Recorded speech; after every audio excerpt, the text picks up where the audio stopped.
All right, educate and inspire with why. So we've already covered the what's, we've already covered the how's, and now we're going to get into the whys. And the whys is where we educate our people so that they can start to understand. And once they start to understand more, they can then, because they're educated, take it with them and continue their own learning, improve, keep moving forward. We can also inspire them with why, which is how we make them want to do something. So this is interesting and unique classes.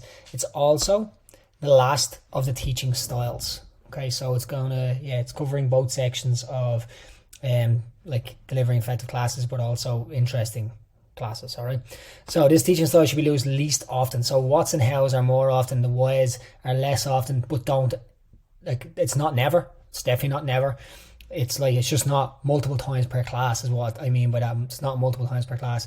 Maybe once a class or once every second class. It really, really depends on the workout, the time you've got to coach, and your own athletes. Again, it comes down to debriefs and coaching your own people. Like, this is where coaching comes in. It's not just coaching a group of individuals. It's coaching your people, figuring out what they need and giving it to them. I understand that can be difficult for some, depending on the structure of their coaching, whether they coach once a week.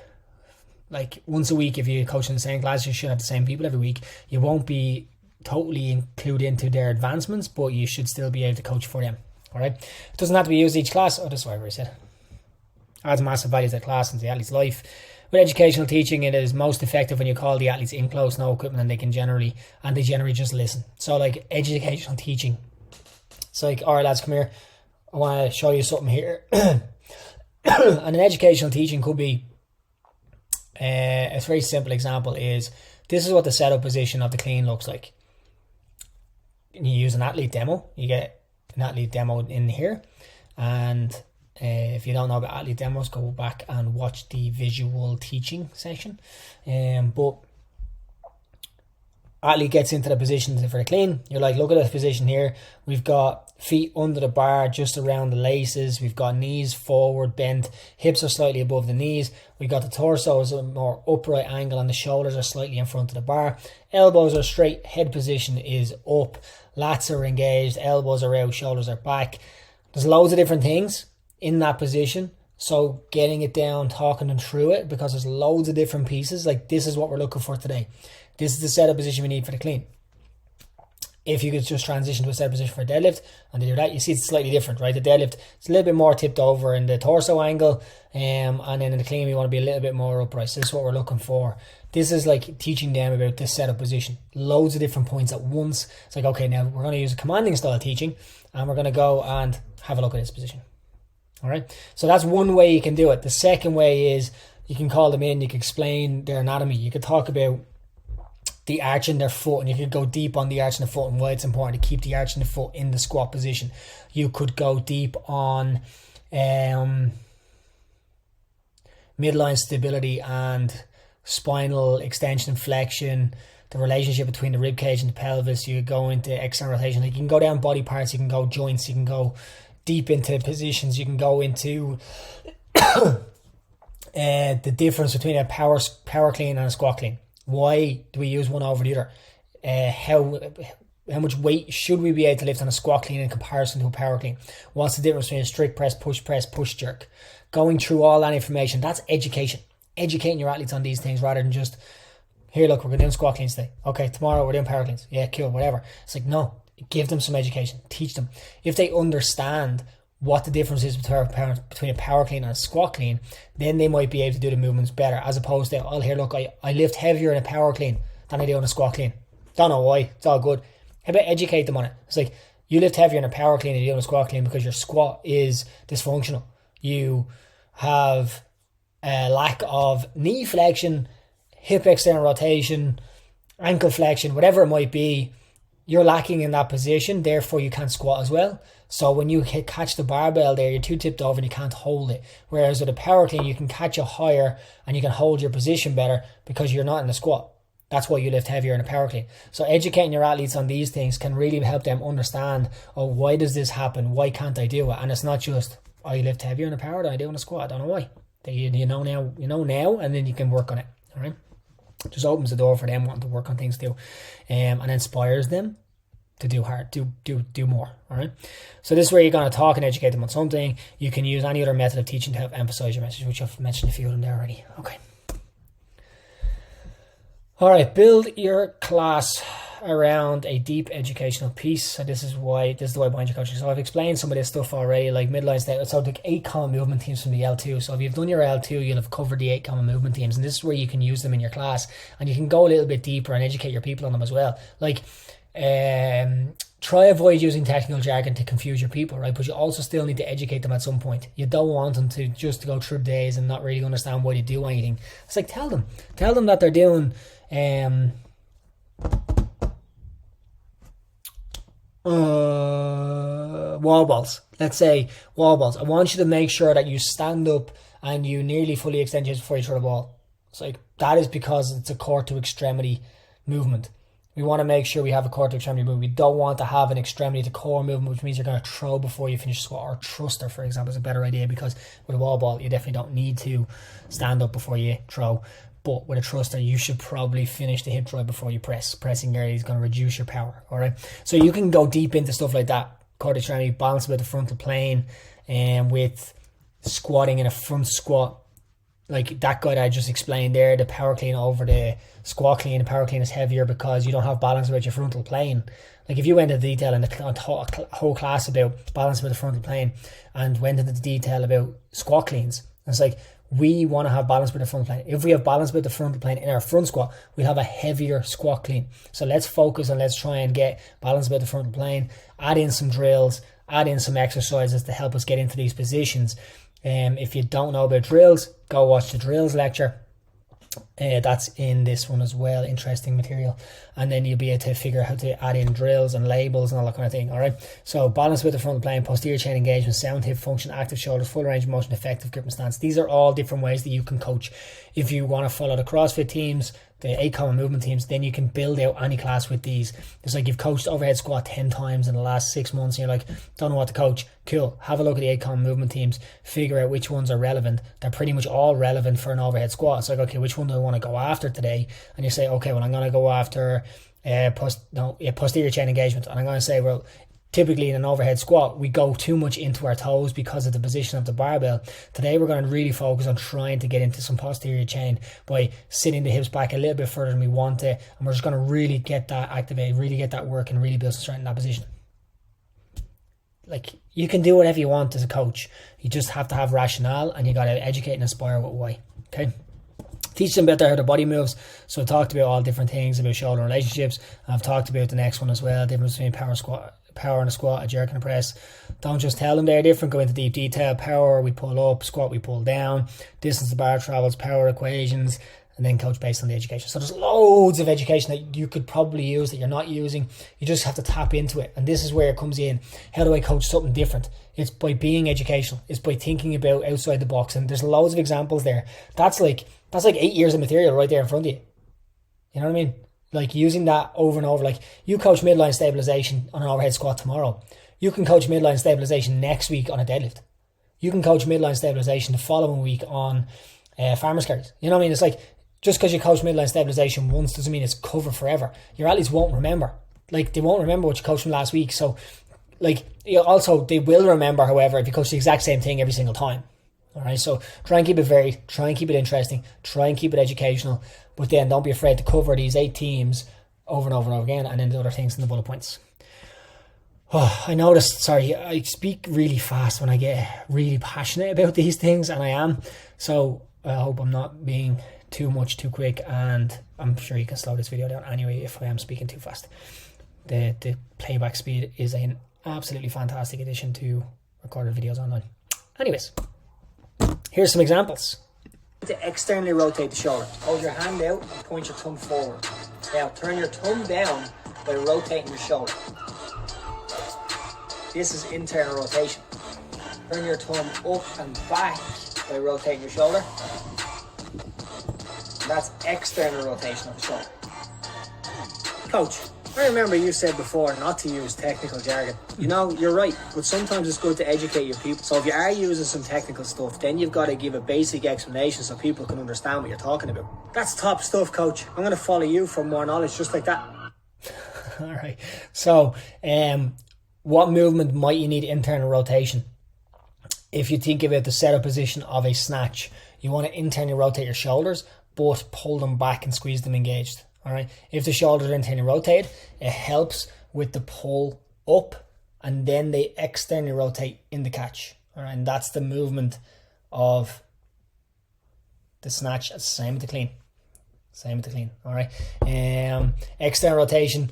You want to get some torque in the shoulder for some push-ups, some overhead movements, and we can torque off the barbell, torque off the floor, whatever it might be, the external rotation. So I've just mentioned torque and external rotation, internal rotation. That's technical jargon. You got to explain what it is. The explanation that I used to give internal and external rotation was put your hand out, thumb forward, drop it down, that's internal. Now they know what internal rotation is. Turn it back, that's external, they know what external is. Put your hand on the wall and rotate. Now you're creating torque through internal and external rotation, because you've got fixed point at the shoulder, fixed point at the wall. All right. So that's some examples of how you can educate your people on the shoulder joint. Here is. Hey coach, why does my back always hurt when I do kettlebell swings? Kettlebell swing is a hip dominant movement, but you're moving through your knees. Because the knees are moving first, the hips aren't taking the load. So that means your back is taking all the weight. Yeah, I feel that. Your erector muscles in your back are responsible for keeping you upright. And when you move through your knees, these muscles are put under a lot of pressure. Imagine standing with the kettlebell out here. Oh, no thanks. Well, that's what's happening when you bend the knees. The weight is out in front. And the back pain you feel a lot of the time is because these muscles get fatigued really quick. And it's actually the muscle fatigue rather than an injury. And that's why it generally goes away after a few hours or the next day. Yeah, that's actually true. It doesn't really bother me for that long. So next time you do your swings, try and send your hips back rather than just bending the knees straight down. Thanks, coach. I'm going to follow you for more coaching tips like that. So just a little bit of education. Like, it's something that you can go to an individual after a class and like they're saying their back hurts or something like that. However, you can also get ahead of it, like we talked about the debriefs and common faults that your athletes do and coaching for your athletes. So you can do that by building this into your class, because you know it's a common fault, because you know people do it all the time, you've seen it. So now it's like, all right, let's get ahead of it, and I'm going to coach it today.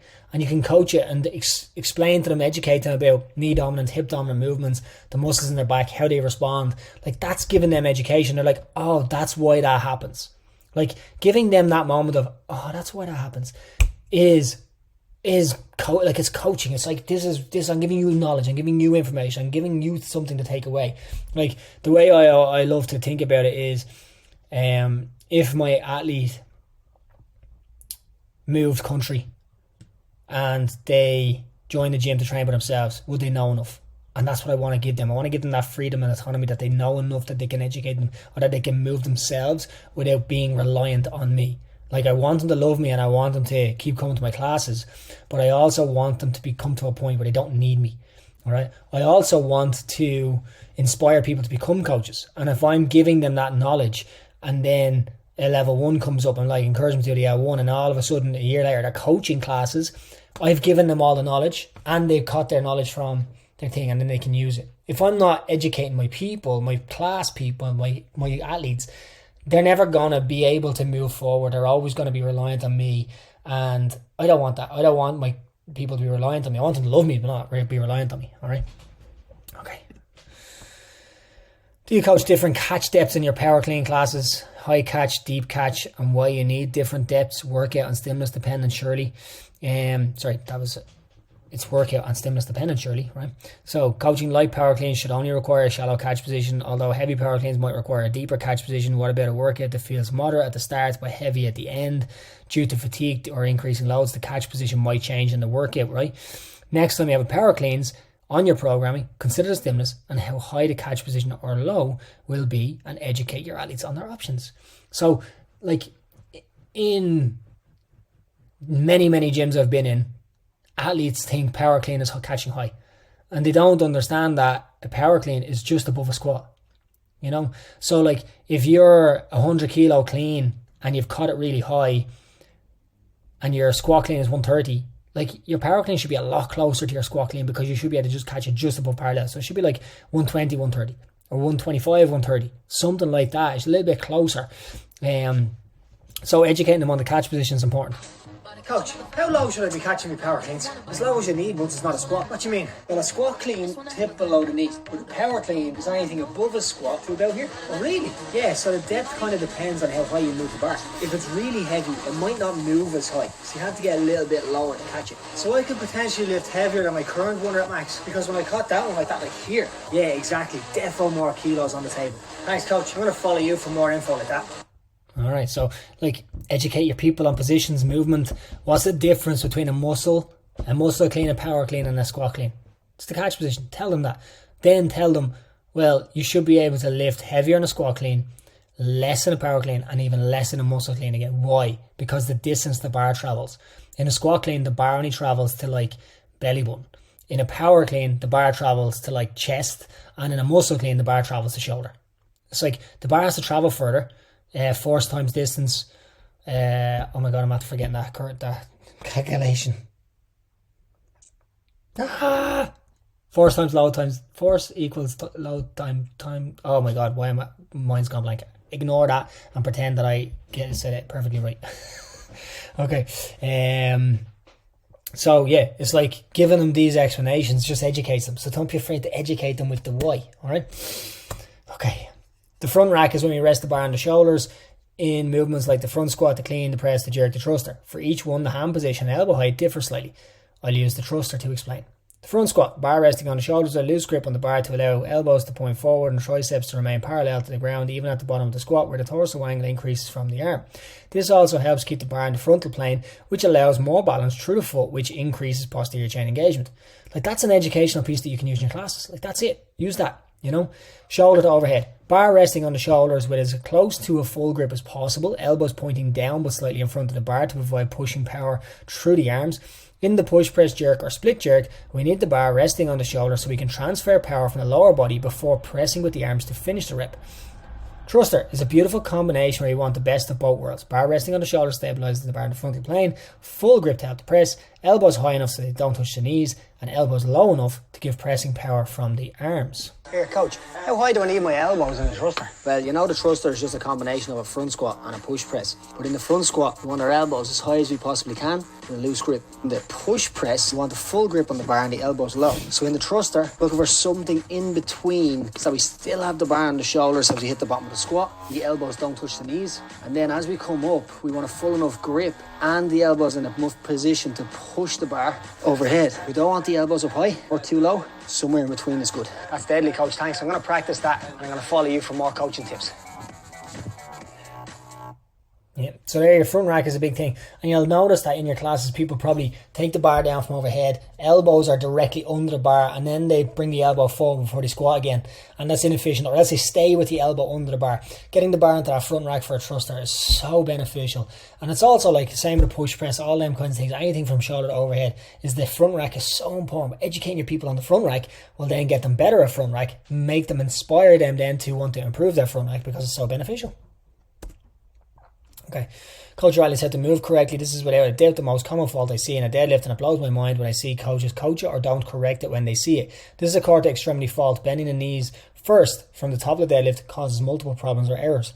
Forces the load too far away in the body, affects the bar path, incorrect starting position for the following rep, loads the lower back, doesn't train the posterior chain effectively. The deadlift is one of the heaviest lifts we can do in weightlifting, so we should be doing it properly, especially when performing a heavy load or high repetitions at high intensity.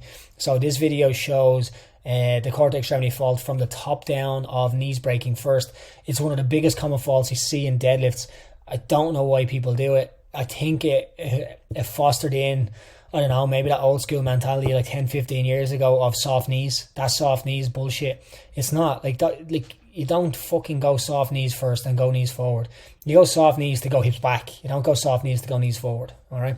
So the soft knee is to facilitate the hip movement, not to make it worse. All right. So when I see people do this and they're doing a deadlift, it nearly makes me cry. Like, who thought it'd be a good idea to do this? Let alone teach it to people. I haven't seen one person do this in a session and walk out without a sore back. Did you see what I just did? From the top of the deadlift, your hips should move back first. This puts all the load on your upper back and your glutes. And that's exactly where it should be. Don't break at the knees first, because that puts all the load on your lower back, which can't handle it. If you need to see more tips like these, make sure you drop me a follow. The joint that moves first is loaded most. All right. So if you break at the knees, that's the joint that's going to be loaded most. You don't want the knees to take the load of the deadlift. You want the hips to take the load of the deadlift. So the hips have to move first. All right. So it's just another piece of education that you can start to use with your classes. So like, obviously it all depends on what much education you have in order to be able to give it to them. All right. But if you're not challenging yourself to think of different ways to coach, then you're not going to become a better coach and they're not going to become better athletes. So you get to empower your athletes with more education if you empower yourself with more education. And the only way to do it is by forcing yourself to learn. And it's like, how do I find out more information? Right, you're doing this course, brilliant. So this is going to help you as well. But my big thing is not about the movement, it's about teaching you how to find these things, right? So you've got to figure out where your education is. What do you know? What do you know and can you use it? If you don't know something, can you figure it out? There's loads of books, there's loads of information online. Like Instagram obviously is probably where you found me, but like you've got Instagram, you've got Google, you've got the World Wide Web, it's there, like there's everything there online. You've got all the books in the world, you've got loads of people around you who probably know more than you as well. There's always somebody who's going to know something. Like, have you ever just like, I need to coach a kettlebell snatch, but I'm not really sure how to do it. You work in a gym with 3 other coaches, you ask them, here lads, kettlebell snatch, not really sure what to do, anyone got any ideas? Thanks. There you go. They'll give you some ideas and then you've got to build your class around it. So it's like, force yourself to step outside your comfort zone, force yourself to learn a little bit more so then you can educate your people on it. So learn more about movement, learn more about different ways to coach, and you're only going to do that by forcing yourself outside your comfort zone and thinking outside the box. Like, you just got to do it. All right. So bringing it all together, and I've already mentioned the what's, the hows, and the whys, right? So here we go, the what's. Define what you want them to achieve. For example, balance around the frontal plane, okay? Why? Tell them why they should do it, a reason to achieve it. This is where we educate and inspire with the why, right? So reason to achieve it. The load is in a better position. We can express our true strength when we've balanced with the frontal plane. We can build more strength. We're more efficient. We can build more power. We can PO our lifts. Right, so if we don't have balance with the frontal plane, all them things go out the window, and everybody is going to be inspired by that. They're going to want to hit all them things, aren't they? How? Give them the practice drill with specific information. Prescribe work. Give them the freedom to practice while providing feedback. Partner drill with PVC. Sorry, this is specific to the balance with the front. A partner drill with PVC pipe either side of the barbell, aligning the bar to midfoot. So if you're doing front squats, for instance, I've got the barbell on my shoulders. My partner has a PVC pipe, one in each hand, either side of the barbell. I've got a squat, and the pipe is leading the bar down to my midfoot, and I've got to squat down and not touch the pipes. It's like a game of operation where you move the thing around and bzz, you get that buzz, right? If they touch the pipes, just get the athlete to go bzz, and then that's where they stop and they reset and try and get a little bit more balance with the front plane, keeping the bar over the midfoot. Naturally, people aren't going to be able to do it, right? So I like to use this drill, which is like, do it while they're cold-ish, do a little bit of a general warm, get them into it. It's like, okay, feel what's like cold, can you hold that position? No, okay, now let's do a warm-up, get some mobility drills done, get some extra activation drills done on the upper back, or the extra hips and the pulling the hip in the front of the anterior, tibialis anterior, or something like that. And then it's like, okay, now let's try the drill again. And you see, now you're able to hold a better position because you're warmer, you've activated, you've mobilized, all of that kind of stuff. So that shows you how important it is to stretch and to activate all your muscles before you go and do something, because now the bar is over the frontal plane. Now you have a better chance of doing better with your lifts, as opposed to just coming in, lashing some weight on and doing some lifting. All right, that's education. It's inspiration. It's telling them how to do what they want to do, and then why. All right. So what, why, how? Okay. To inspire somebody is to give them the urge to want to do something. And that's what I was saying here. The load is in a better position. We can express our true strength. We can build more strength. We can PR. Like, these are things that are going to make people want to do something. All right. However, everybody is different. And everybody responds differently and trains for different reasons. So we need to try and cover everybody when trying to inspire them. I generally categorize them with 4 groups of people, or 4 topics to inspire my athletes. All right. There's 4 topics. Health and safety is 1. Performance is 2, movement transfer is 3, and then transfer to daily life is 4. If I was to inspire, every time I said something, I gave an example for each one of them topics, I am probably going to cover everybody in the class and everybody's going to be inspired. If I just said something about health and safety, how many people in the class can be like, I don't care about health and safety? Think about all the under 25-year-olds in your class. They don't give a fuck about health and safety. All the ones above 25 probably do. Think about transfer to daily life. Like the older people probably want that more than the younger people. Movement transfer. If pretty much everybody wants their movements, something good happens now to transfer to a different movement. So if I'm talking about box jumps, if we jump higher and higher today, we'd be able to get a heavier clean. Like that's going to help people. That's going to inspire them to think about it different ways. It's going to make them want to do things more, right? So that's how we encourage them, inspire them in 4 different ways. So here's an example, and I'm pretty sure I cover all 4 here: safety and health and safety, performance, movement transfer, and life transfer. Everybody did 2 push-ups. Life transfer in this one. Christy, what are you doing? Well, you told me to do 2 push-ups. But why are your elbows out like that? That's where I always do push-ups. Is that wrong? Well, it's not necessarily wrong, but it does internally rotate your shoulder, which isn't the safest or the strongest position for pushing. It's also not really transferable to other movements we do, like wall balls, thrusters, push jerks, split jerks. Oh yeah, that's fair enough. So should I have my elbows in here then? Yeah, approximately 30 to 45 degrees from the body. 30 to 45 what? This is 90, and then this is 0, so then 45 is halfway between, and then 30 to 45 is somewhere around there. Oh, that feels really good. Thanks, coach. I want to follow you for more tips like that. Okay, so the only one I missed on that one was the life transfer, and that's like pushing a car. And you want to push a car in that position as opposed to up here, right? But that's what's going to give you, like pushing a trolley. Pushing a car is an example that probably doesn't really happen that often anymore, but it did maybe 20 years ago. But anything pushing somebody, like they're all the reasons that you want to have your elbows in that position for a push-up. You want external rotation because it's a stronger position for performance. You want to be able to do it because you're going to do our wall balls there, we're going to do our push jerks there. Like examples flowing through. Okay. Here's another one.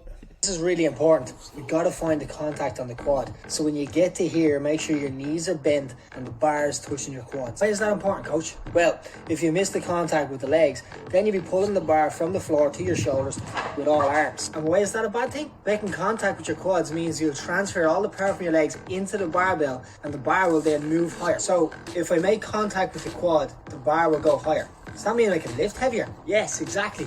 I'm definitely making contact with my quads from now on. And you should make contact with my follow button as well, because I can make coaching educational, entertaining and inspiring by telling you why you do the things the way you do them. It's one of the biggest faults in beginners when it comes to weightlifting is that they don't find their quads because it's an awkward position to get to with the rebend of the knee. Once the bar passes the knee, that's difficult to get to, so it's easier just to pull the bar to its destination in the beginning, but then they plateau and they wonder why they can't go heavier. It's because they're not getting to the quad. So health and safety, using correct positions and muscles can prevent injury. So if they're just going to pull the bar all the way to the shoulders, they're probably going to get injured at some point because they're over pulling the bar. Might get a shoulder, an elbow, a wrist injury, or a back injury, something like that. Performance, stronger, more powerful hips. So that's what it builds: stronger, more powerful hips. We can move the bar higher, we can lift more weight. Okay, movement transfer to any other type of clean or snatch or plyometrics. And then life transfer, we can run faster, jump higher. Alright, so there's just ideas of how we can implement them 4 topics every time that we can inspire everybody in our class to want to do it the way we are. Okay, so educate, inspiring your athletes. This is also another way we can use our debriefs. Oh yeah, so if we've done our debriefs and we've coaching for your athletes, that lecture that I covered back in the beginning, it's like, all right, well, this is another way that we can use our debriefs because we know the common faults. We know what our athletes are doing wrong all the time. Now I can start to build it in, and now I can say why, and I can inspire them to do it correctly. So that's a good example there. Missing the contact point in the clean or the snatch. It's like, well, I know that you've been doing this because I've been marking it down in my debriefs. It's one of the biggest things I've corrected. Now I'm going to coach it, but I'm not going to just coach it. I'm going to educate you on it, and I'm going to inspire you on it. I'm going to tell you how and why we do it. Here is the educational piece about it. We want to get contact. It's going to move the bar higher. The reason why, health and safety, performance, transfer, all that stuff. It's going to educate and inspire athletes. And then all of a sudden they're going to want to make contact with the bar in the quads and in the hip for the snatch. Make sure that it's quads in the clean, upper quad in the clean, hip in the snatch. Don't get them confused. Don't contact the quad in the snatch. That means that grip is too narrow. Go wider. All that stuff. But basically, we want to use our debriefs to help us figure out what our athletes need, and then we can educate and inspire them with what they need as opposed to just coaching randomly. All right, here's some more examples. If you're saying this every time you're coaching a power clean workout, find your finish, stand up before you lower the bar, find lockout, finish your clean. But here's how you can get ahead of it to save yourself having to say that repetitively throughout the workout. Coach the finish position effectively and give them a reason to want to hit it. So this is where we catch the power clean, and this is where we finish the power clean. So you see this movement from catch to finish? This is what we're trying to strengthen today. So we have to make sure we catch the bar, and then we stand up all the way with the bar on the shoulders to finish the rep. Unloading the bar early means we're not getting stronger. Think about a heavy front squat or a heavy squat clean. Have you ever gotten to here and then been unable to stand up fully and spill the bar in front? So today we finish every rep with the bar on our shoulders to prevent that happening again in the future. And if you want more tips on how you can inspire your athletes to finish their reps, hit follow. So if you constantly see your athletes not finishing their reps in workouts when it comes to power cleans or push jerks or something like that, you can use that example to inspire them to do it again, right? So it's like, remember your front squat, your back squat that you didn't finish or that you failed last time, and you failed on this portion. It's because you've been cutting your reps short all the time. You're not straight in that position. So let's do it today. Okay. Why isn't this one playing over here? Here, Christy, you're making your jerks so much harder by doing them like that. Doing them like what? With your grip like that? Sure, I always do them like this. Yeah, if you loosen your grip a bit and get the bar to rest on your shoulders, you'll save your arms and get more use out of your legs. My arms actually get tired real quick on these. Yeah, you need to use your legs more. Like if the bar rests on your shoulders here, in the dip and drive, you get to use the power from the legs that transfers through the body and out through the shoulder. Okay, so loosen the grip and put the bar on the shoulders, and then I can get the power from the legs. Oh yeah, feel that? Oh, that's different, isn't it? I'm going to follow you for more inspiring coaching like that. Thanks, coach. So I'm just giving them the reason. Like with these examples, these videos are obviously short form videos for Instagram, but it's like you build a full class around that. It's not just a 43-second educational point in your class. It's like, okay, well, that's the issue. How do I build my full class around it? And the framework is there. It's like coach the basic points performance, pick out the focus points. That's the focus point. All right, now I'm going to educate you on it, pull you in, I'm going to talk to you about it. Then we're going to do commanding style teaching to go and do the exercise. I'm going to give you some practice time, practice style teaching to go and practice it for a while. We've got a performance point built in. We've got visual demos. It's like you use everything that we've covered so far in this course from video 1 all the way through to now to build into your class to do this educational piece. It's not just a matter of saying what I've just said in the video. So you build a class around it, a full class, all right? So like, let's see if I can play this one over here. Here we go. Christy, keep the bar higher on your shoulders as you drive. Huh? As you're about to drive, the bar's slipping off your shoulders. Yeah, and why does that matter? Well, if the bar's slipping off your shoulders, you're not using your rack position effectively, and then you're not getting any power from your legs as you go to drive the bar. But do I not need my elbows low on the jerk? Yeah, your elbows can be low on the jerk, but the bar's still got to be on your shoulders. So if you're dropping your elbows, just make sure the bar doesn't slide down with it. Oh, I get you. Okay, so elbows here, but bar still on the shoulders. Oh yeah, feel that? Elbows low, bar stays on the shoulders. Now I can really feel the power from the legs. That's great, coach, thanks. I'm going to follow you for more tips like that. So same idea as the previous one. It's the front rack position, but you see it's a different thing. It's a different movement, it's a different reason. The other one wasn't using the front rack at all. This one's using the front rack, but then dropping the elbows as the drive happens or as the dip happens. So there's loads of little front rack issues, but there's loads of coaching opportunities as well. And like I said, build your class around it, and that's it can be your main focus point. And you can go back to the main focus point lecture and figure out how to build the main focus point out into 3 points performance, and then so on and so forth, stick it on a label, and then you can go and coach that in the workout. All right, so just loads of different examples on how we can do it. All right, so know your athletes. The more you know about your athletes, the more you can help and inspire them. Know where and why their performance breaks down. Know how they train, how they feel. Know where their limitations are and the consequences of know more about your athletes means you can give them what they need and make them want to do it, even if they don't like it. All right, so debriefs are important. All of these examples in these videos that I use on Instagram, they're all one-to-one videos. But the idea is not to just go and have a one-to-one conversation. It's to use them to build a full class. It's to use your debriefs. It's to use your knowledge of your own people to build a class out so that you can keep on educating loads of people in different ways. Okay? Coach, dead hangs are so boring. Yeah, but they're so beneficial. Yeah, but are they really though? I remember when you were doing Fran and you went to unbroken on the 21s and the 15s. You remember what happened when you went to the 9s? Yeah, my grip failed, so I couldn't hold on for the 9s. I had to break it into small sets. Exactly. And remember when you did them heavy back squats? How did your spine feel the next day? Yeah, compressed and really stiff. Right, and what about that day you were maxing out your shoulder press? Yeah, I couldn't really go heavy because I was arching my back to find lockout. Yeah, so you see how important it is to throw in some dead hangs every now and again? Grip strength, spinal decompression, increased shoulder range of motion. Yeah, fair enough, Coach. I'm going to follow you for more education like that. So the important thing is there that I've given them reasons that dead hangs are important, right? And that's like kind of inspiring them and giving them reasons that, here, look, this is why we're doing it. This is important. Now it makes you want to do it a little bit more. But if I know my athletes, then I can relate it to scenarios and situations that they've had. Imagine in a situation where you're an athlete in a class and you're like, oh, I don't want to do this. And then the coach turns around and says, remember this, remember that, remember you did this and this happened and that happened. Wouldn't you be like, oh, how the hell does he remember all that? Because you give a shit, because you're a coach, because you know your athletes. Knowing them means, it just makes all the difference. It means the world to them.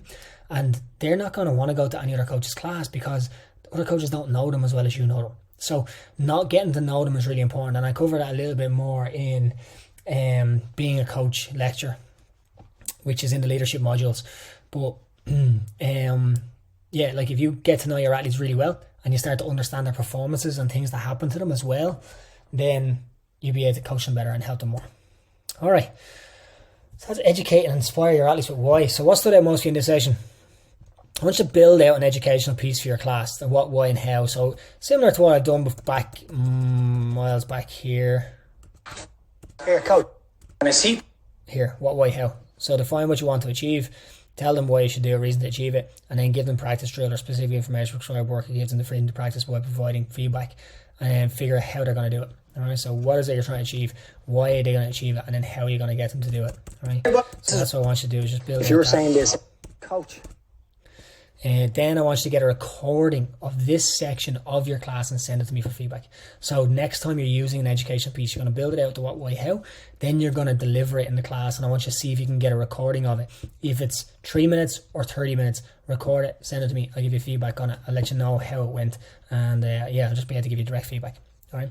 Plan an inspiring coaching piece using the 4 topics and send it to me for feedback. So that's the 4 topics of health and safety, performance, movement transfer, or life transfer. All right, so just plan an inspiring coaching piece for that.